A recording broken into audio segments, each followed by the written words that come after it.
नमस्कार, राम राम। कविता वाचन की जो श्रृंखला है उसे आगे बढ़ाते हुए आज मैं सच्चिदानंद हीरानंद वात्स्यायन की सुप्रसिद्ध कविता असाध्य वीणा का वाचन करूँगा। असाध्य वीणा का एक बार मैंने पहले भी पाठ किया था। यह एक लंबी कविता है, इसलिए पूरी कविता को पढ़ पाना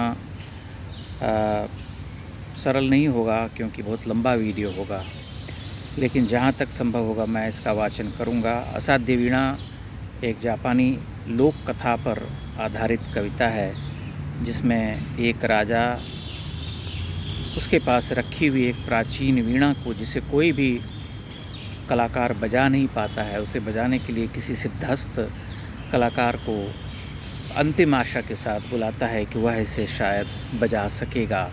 उसी पर आधारित है यह कविता, उसी पर बुनी गई है। एक अद्भुत शिल्प है इस कविता का। उस कविता को आप ध्यान से मेरे साथ बने रह करके सुनिए। आ गए प्रियमवद केश कंबली गुफा गे। राजा ने आसन दिया, कहा कृतकृत्य हुआ मैं तात, पधारे आप। भरोसा है अब मुझको, साध आज मेरे जीवन की पूरी होगी। लघु संकेत समझ राजा का, गण दौड़े लाए असाध्य वीणा। साधक के आगे रख उसको हट गए, सभी की उत्सुक आंखें एक बार वीणा को लख टिक गई प्रियमवद के चेहरे पर। यह वीणा उत्तराखंड के गिरि प्रांतर से घने वनों में जहाँ तपस्या करते हैं व्रतचारी, बहुत समय पहले आई थी। पूरा तो इतिहास न जान सके हम, किंतु सुना है वज्रकीर्ति ने मंत्रपूत जिस अति प्राचीन किरीटी तरु से इसे गढ़ा था, उसके कानों में हिमशिखर रहस्य कहा करते थे अपने। कंधों पर बादल सोते थे, उसकी करिशुंडों सी डालें हिम वर्षा से पूरे वन यूथों का कर लेती थी परित्राण। कोटर में भालू बसते थे, केहरे उसके वलकल से कंधे खुजलाने आते थे, और सुना है जड़ उसकी जा पहुंची थी पाताल लोक। उसकी ग्रंथ प्रवण शीतलता से फणटिका नाग वासुकी सोता था। उसी किरीटी तरु से वज्र कीर्ति ने सारा जीवन निसे गढ़ा। हठ साधना यही थी उस साधक की, वीणा पूरी हुई, साथ साधना साथ ही जीवन लीला। राजा रुके, लंबी सांस लंबी लेकर फिर बोले, मेरे हार गए सब जाने माने कलावंत। सबकी विद्या हो गई अकारत दर्पचूर, कोई ज्ञानी गुणी आज तक इसे न साध सका। अब यह असाध्य वीणा ही ख्यात हो गई, पर मेरा अब भी है विश्वास, कृच्छ तप वज्र कीर्ति का व्यर्थ नहीं था। वीणा बोलेगी अवश्य, पर तभी जब इसे सच्चा स्वर सिद्ध गोद में लेगा। तात प्रियमवद, लो यह सम्मुख रही तुम्हारे वज्र कीर्ति की वीणा। यह मैं, यह रानी भरी सभा, यह सब उदग्र पर उत्सुक जनमात्र प्रतीक्षमाण। केश कंबली गुफा गेह ने खोला कंबल, धरती पर चुपचाप बिछाया। वीणा पर रख पलक मूंद कर, प्राण खींच करके प्रणाम अस्पर्श छुअन से छुए तार। धीरे बोला, राजन पर मैं तो कलावंत हूँ नहीं, शिष्य साधक हूँ, जीवन के अनकहे सत्य का साक्षी। वज्र कीर्ति प्राचीन किरीटी तरु अभिमंत्रित वीणा, ध्यान मात्र इनका तो गदगद विह्वल कर देने वाला है। चुप हो गया प्रियमवद, सभा भी मौन ही रही, सभा भी मौन हो रही। वाद्य उठा, साधक ने गोद रख लिया, धीरे धीरे झुक उस पर तारों पर मस्तक टेक दिया। सभा चकित थी, अरे प्रियमवद क्या सोता है।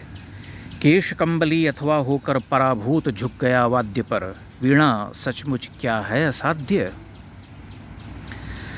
पर उस स्पंदित सन्नाटे में मौन प्रियमवद साध रहा था, वीणा नहीं, स्वयं अपने को शोध रहा था। सघन निविड़ में वह अपने को सौंप रहा था उसी किरीटी तरु को। कौन प्रियमवद है कि दंभ कर इस अभिमंत्रित कारुवाद्य के सम्मुख आवे। कौन बजावे यह वीणा जो स्वयं एक जीवन भर की साधना रही। भूल गया था केश कंबली राजसभा को, कंबल पर अभिमंत्रित एक अकेलेपन में डूब गया था। जिसमें साक्षी के आगे था जीवित वह किरीटी तरु, जिसकी जड़ वासुकी के फण पर थी आधारित, जिसके कंधों पर बादल सोते थे और कान में जिसके हिमगिरी कहते थे अपने रहस्य, संबोधित कर उस तरु को करता था नीरव एकालाप प्रियंबद।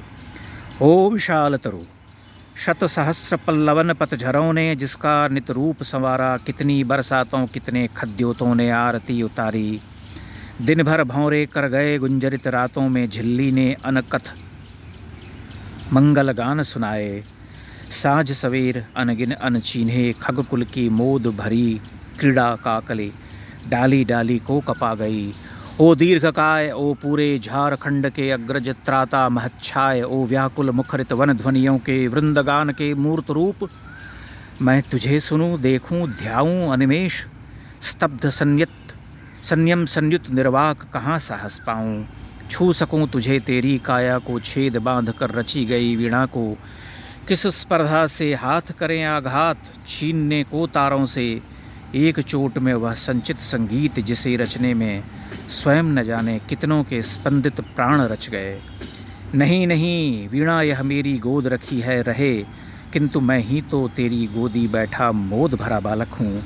ओ तरुतात संभाल मुझे, मेरी हर किलक पुलक में डूब जाए, मैं सुनूं गुनूं विस्मय से भरा आँखें, तेरे अनुभव का एक एक अंतस्वर, तेरे दोलन की लोरी पर झूमूं मैं तन्मय, गा तू तेरी लय पर मेरी सांसें, भरें पुरें रीतें विश्रांति पाएं, गा तू यह वीणा रखी है तेरा अंग अपंग, किंतु अंगी तू अक्षत आत्मभरित, रसविद तू गा, मेरे अंधियारे अंतस में आलोक जगा स्मृति का श्रुति का।